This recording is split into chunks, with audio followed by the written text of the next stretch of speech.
जो कुछ कर्म आप करते हो वो लगातार करते हो, उसको एक को काटो दूसरा खड़ा रहता।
ओम भर्गोऽस्तु तत्सवितुर्वरेण्यं भर्गो देवस्य धीमहि धियो यो नः प्रचोदयात्। ओम विश्वानिदेव सवितुर्दुरितानि परास्व यद्भद्रं तन्नयास्व। ओम कृष्णाय वासुदेवाय हरे परमात्मने प्रणतक्लेशनाशाय गोविन्दाय नमो नमः। वसुदेवस्तं देवं कंसचाणूरमर्दनं देवकी परमानन्दं कृष्णं वन्दे जगद्गुरुं। श्रीकृष्णं वन्दे जगद्गुरुं।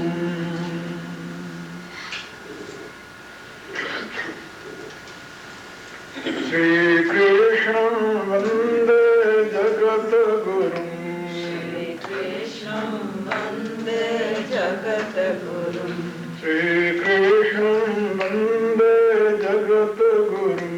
श्रीकृष्णं वन्दे जगद्गुरुं। श्रीकृष्णं वन्दे जगद्गुरुं। श्रीकृष्णं वन्दे जगद्गुरुं। श्रीकृष्णं वन्दे जगद्गुरुं। श्रीकृष्णं वन्दे जगद्गुरुं। श्रीकृष्णं वन्दे जगद्गुरुं। श्रीकृष्णं वन्दे जगद्गुरुं। ॐ वसुदेवस्तं देवं कंसचाणूरमर्दनं देवकी परमानन्दं कृष्णं वन्दे जगद्गुरुं। नारायणं नमस्कृत्य नरं चैव नरोत्तमं देवीं सरस्वतीं व्यासं ततो जयमुदीरयेत्। ॐ प्रणम्य शिरसा देवं मारुतिं करुणाकरं करोमि गीता व्याख्या भगवद्भाव प्रकाशिनी। ओम। मेरी प्रियात्माओं, करुणानिधान भगवान की करुणा आप सभी के लिए सदैव कल्याणकारिणी हो, यह मेरी आंतरिक शुभकामना। गीता के 15वें अध्याय का 4था श्लोक। तीसरे श्लोक की व्याख्या कल करते हुए आप लोगों को समझाया गया था। न रूपम अस्य इह तथा उपलभ्यते न अंतः न च आदिर न च संप्रतिष्ठा अश्वत्थम एनं सुदूरीणमूलम असंग शस्त्रेण दृढ़ेन चित्वा, जैसा रूप बताया गया है ऊपर कि इस विशाल जगत वृक्ष की शाखाएं नीचे की तरफ फैली हैं, इसका मूल ऊर्ध्व है। नीचे फैली हुई शाखाएं मनुष्य लोक तक जो आती हैं, फिर उनके दो भेद हो जाते हैं, कुछ ऊपर की तरफ जाती हैं, कुछ नीचे की तरफ जाती हैं। नीचे की तरफ जाने वाली शाखाएं अपना नीचे ही जड़ जमा लेती हैं और उसी में यह जीव भटकता रहता है। ये एक लाक्षणिक रूपात्मक वर्णन है और इसमें मनुष्य के कर्मों की कहानी है।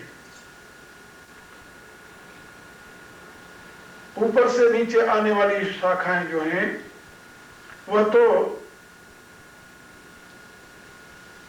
सर्ग सृष्टि है और फिर आगे चल करके विसर्ग प्रारंभ होता है, जैवी सृष्टि, जिसमें मनुष्य श्रेष्ठतम प्राणी है।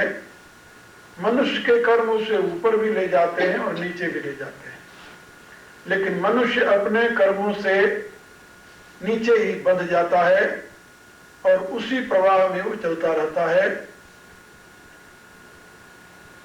लेकिन विचार करने पर इसका जैसा रूप बताया गया है वैसा मिलता नहीं। इसका अभिप्राय यह नहीं कि वह मिथ्या है, मिथ्या नहीं है।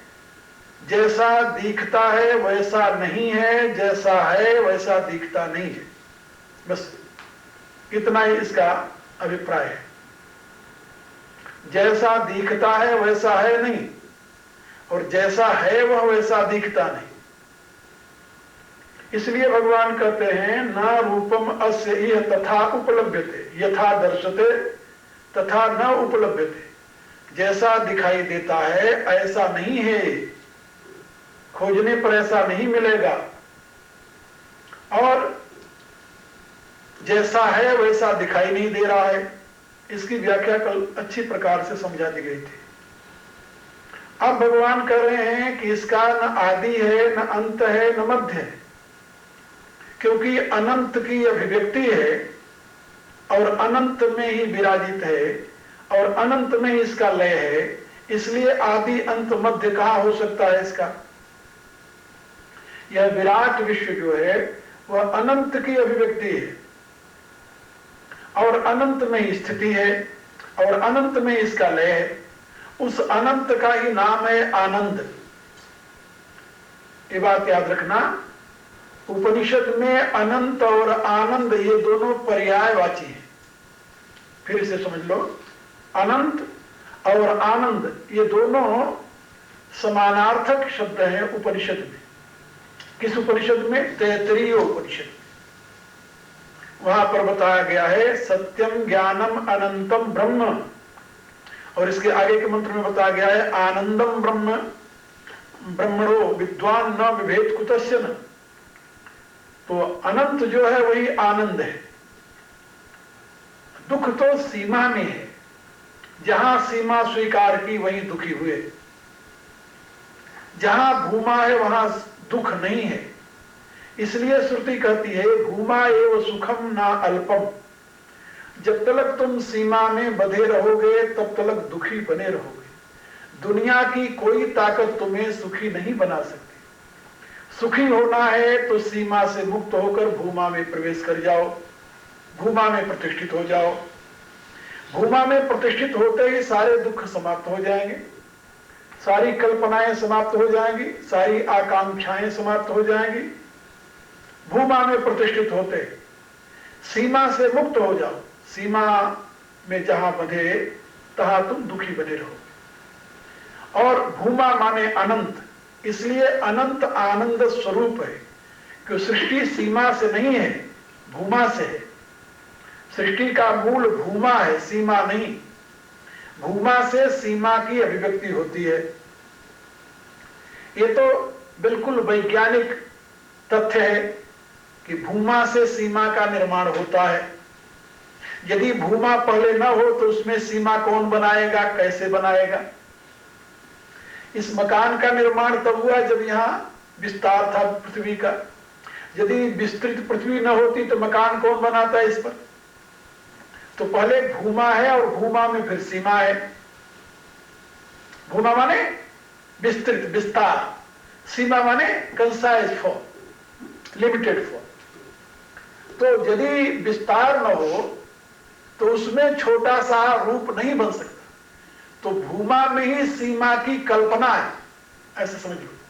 भूमा में ही सीमा की अभिव्यक्ति। कल्पना शब्द जब कहते हैं ना, तो कल्पना माने ये ना समझना दिमाग की केवल यानी एक प्रकार से स्पेकुलेशन है, जैसे अंग्रेजी में कहते हैं, ऐसा नहीं। कल्प माने होता है अभिव्यक्ति।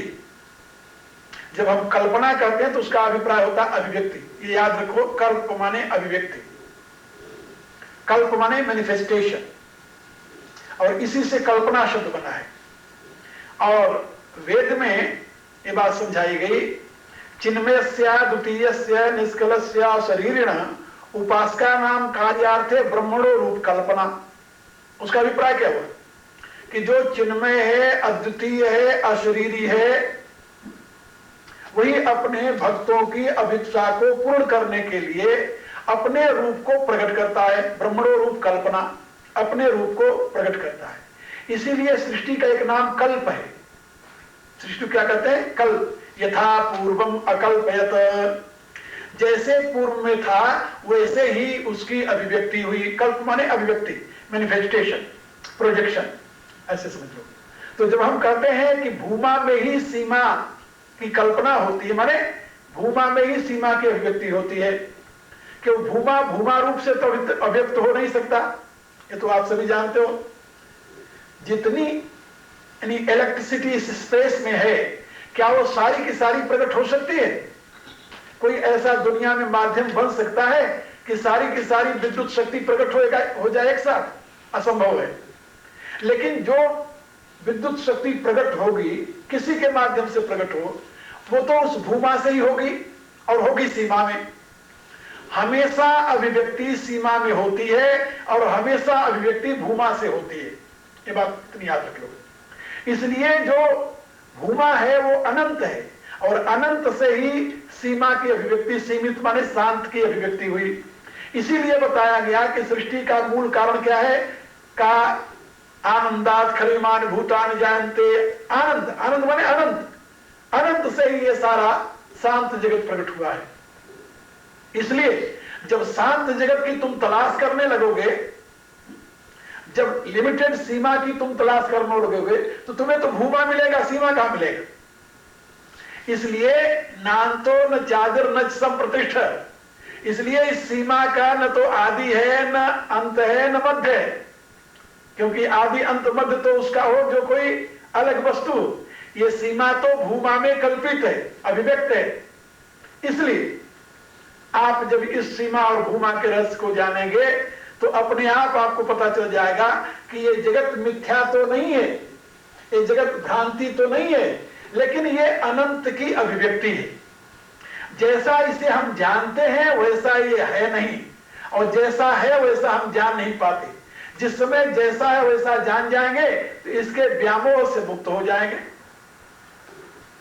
व्यामोह से जो हमारी मुक्ति है, बंधन क्या है? व्यामोह। उस व्यामोह से ही मुक्ति है, और किसी से मुक्ति नहीं है। और व्यामोह से मुक्ति तब होगी जब इसको हम जान जाएंगे, इसके यथार्थ स्वरूप को। इसीलिए वेद ने घोषणा की, ऋते ज्ञानान मुक्ति, बिना जाने तुम्हारा उद्धार नहीं होगा, तुम सीमा में बंधे रहोगे। और सीमा जो है वो तुम्हारी अपनी मान्यता पर प्रतिष्ठित है। यथार्थ तो है भूमा। यदि तुम किसी समुद्र के ऊपर एक बुलबुला देखते हो और उस बुलबुला के अस्तित्व को अलग मानो समुद्र से, तो ये तो तुम्हारी अज्ञानता है। बुलबुला समुद्र पर अवश्य है, लेकिन वो समुद्र से ही है, समुद्र में ही है, समुद्र में ही डिसॉल्व होगा। इसलिए तुम चाहो कि उस बुलबुले को समुद्र से हम अलग कर लें, दैट विल बी इम्पॉसिबल।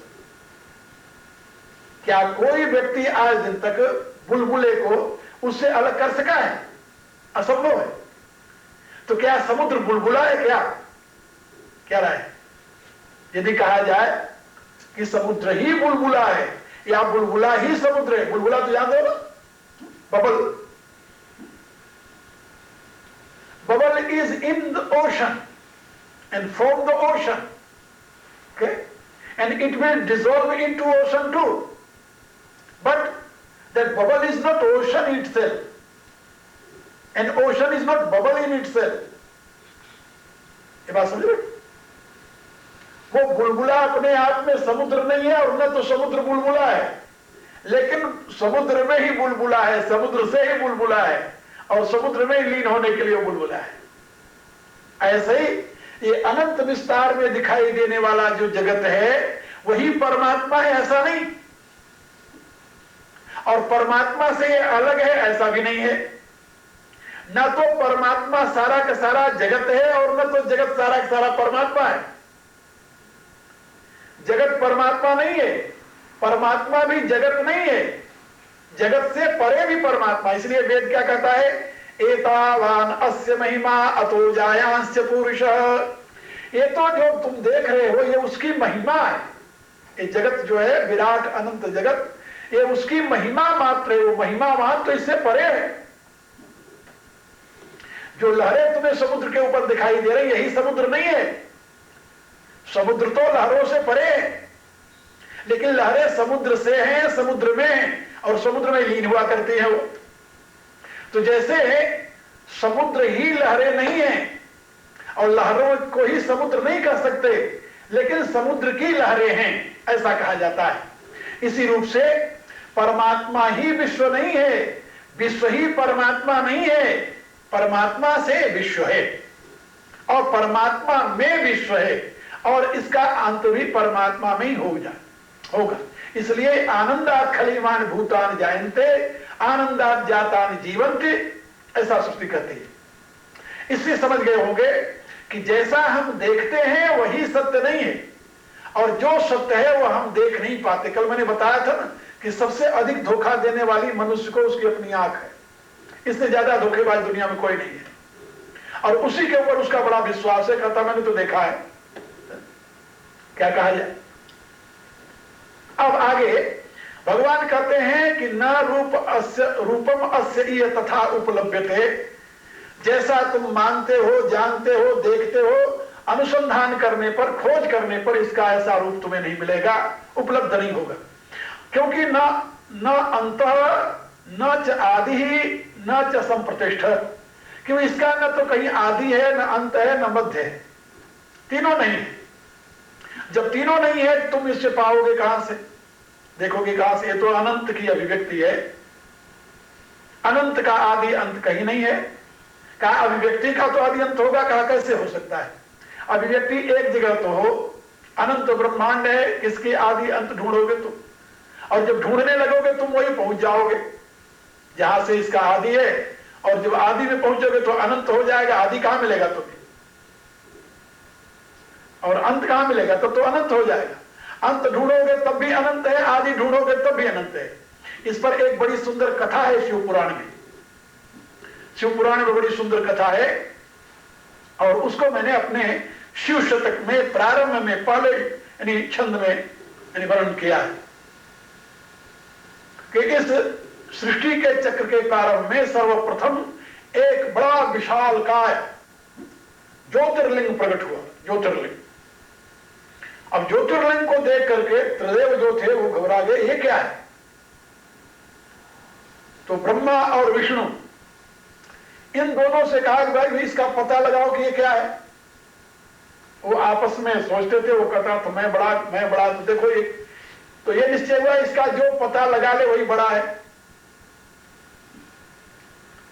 तो उसका पता लगाने के लिए एक को ऊपर की तरफ भेजा गया, दूसरे को नीचे की तरफ भेजा गया, पता लगा कर आओ। दोनों घूम आए, उसका पता नहीं चला।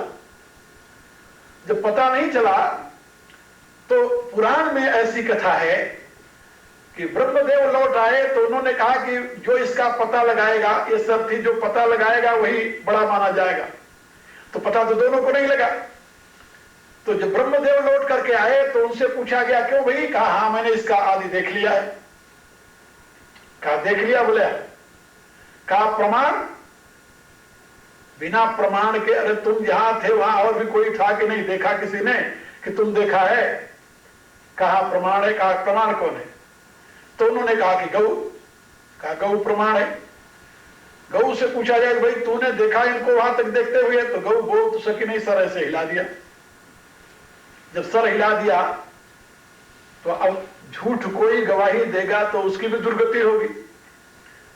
तो गऊ को श्राप मिला कि तूने जो ये मिथ्या यानी यहां पर गवाही दी है, उसके नाते तुम्हारा मुंह जो है वो अपवित्र माना जाएगा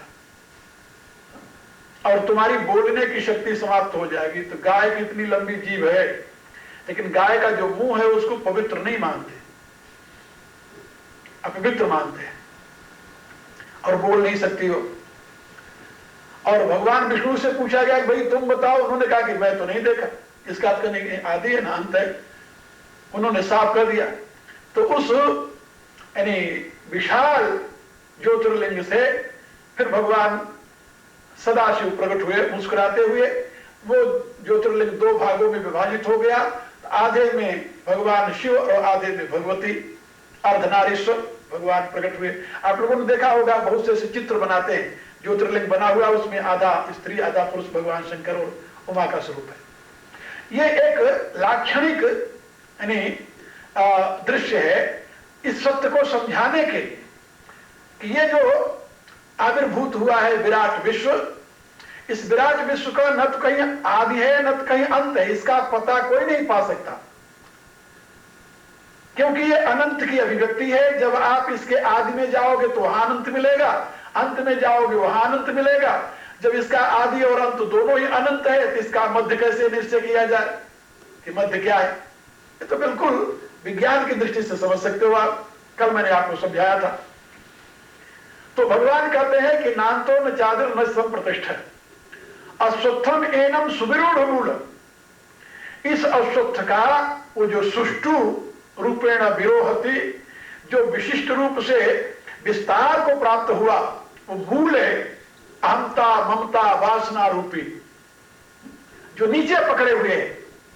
उस नीचे पकड़े हुए मूल को असंग शस्त्रे न दृढ़े न चित्वा, अपने असंगता रूपी शस्त्र से उसे दृढ़ता के साथ काटो। असंगता माने डिटेचमेंट। कल मैंने बताया था इस असंगता के लिए ही यज्ञ दान और तप की विधि समझाई गई। गृहस्थ को बताया गया कि भाई जो तुम कमाते हो अपनी मेहनत से उसका 10वां हिस्सा दान दिया करो धर्म के नाम पर। पंजाब में उसको दशांश कहते हैं। कम से कम 10वां हिस्सा, सारा तो कौन देता है, आधा भी नहीं देता, 10वां हिस्सा दिया करो।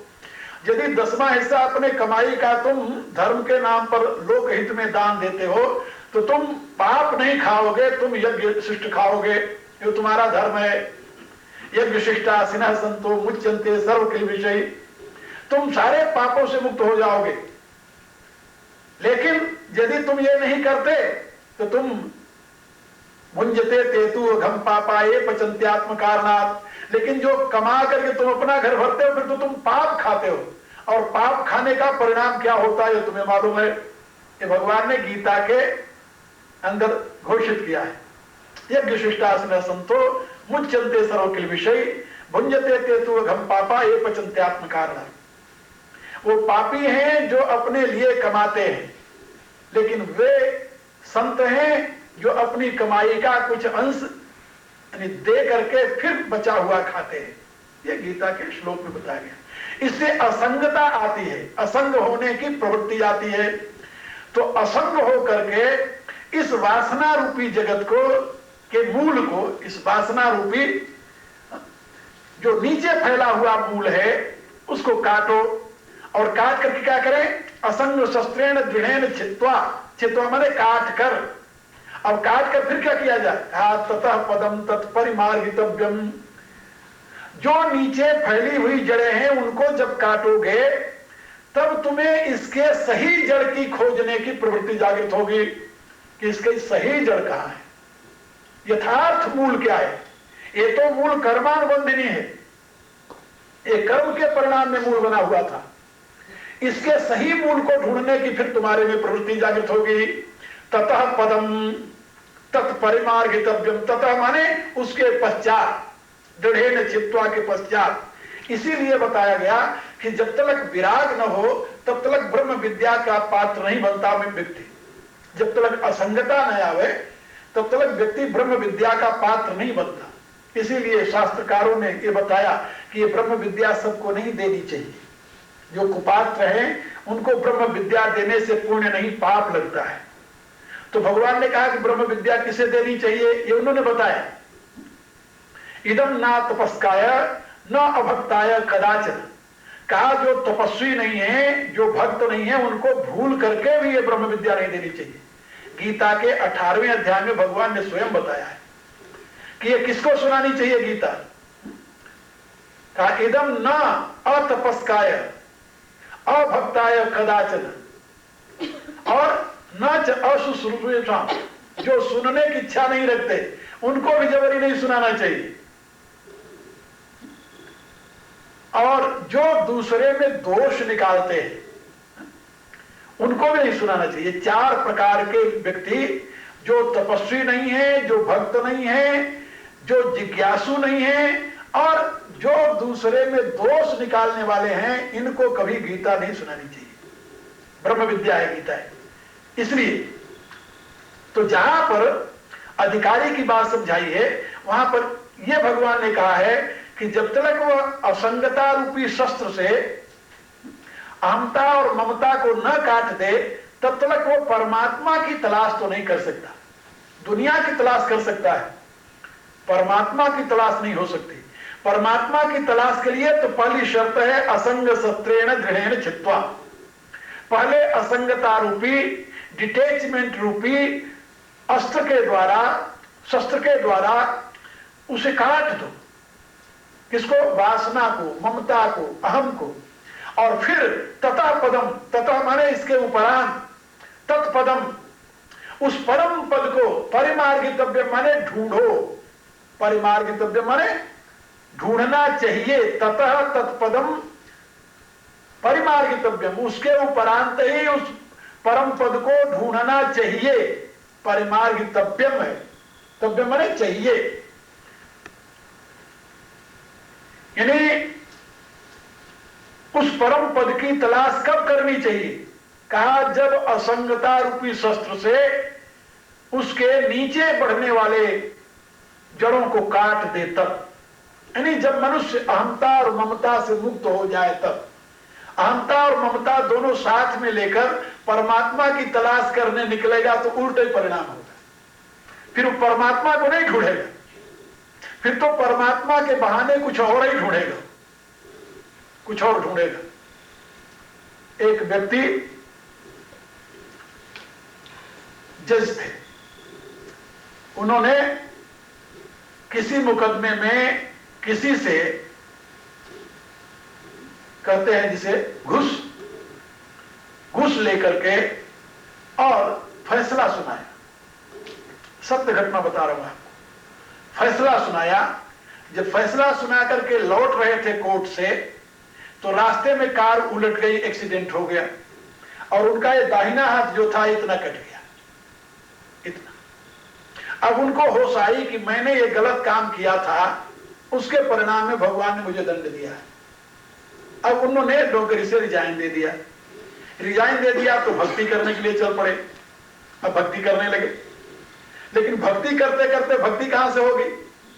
वृत्ति तो ही थी। अब भक्ति के नाम पर वो पैसे इकट्ठा करना शुरू कर दिए, तो बड़े पैसे इकट्ठा किए। जहां कहीं जाते व्याख्यान देते, जज बाबा के नाम से मशहूर हो गए वो, जज स्वामी भारत में। तो जज एक महात्मा बना है, सन्यासी बना, ये भी एक भारत में बड़ी महत्व की बात थी। तो कहीं जाते व्याख्यान देते तो उनका निश्चित था कि इतने रुपए लेकर बोलना है। और इस प्रकार से उन्होंने 35 लाख रुपया जमा किया। 35 लाख रुपया, यहां वालों के लिए तो कुछ नहीं है। 35 लाख रुपया क्या होता है? 1 लाख यदि डॉलर हो आपका, 1.5 लाख, 35 लाख हो गया। लेकिन भारत में तो 35 लाख बहुत होता है, तो उन्होंने 35 लाख रुपया जमा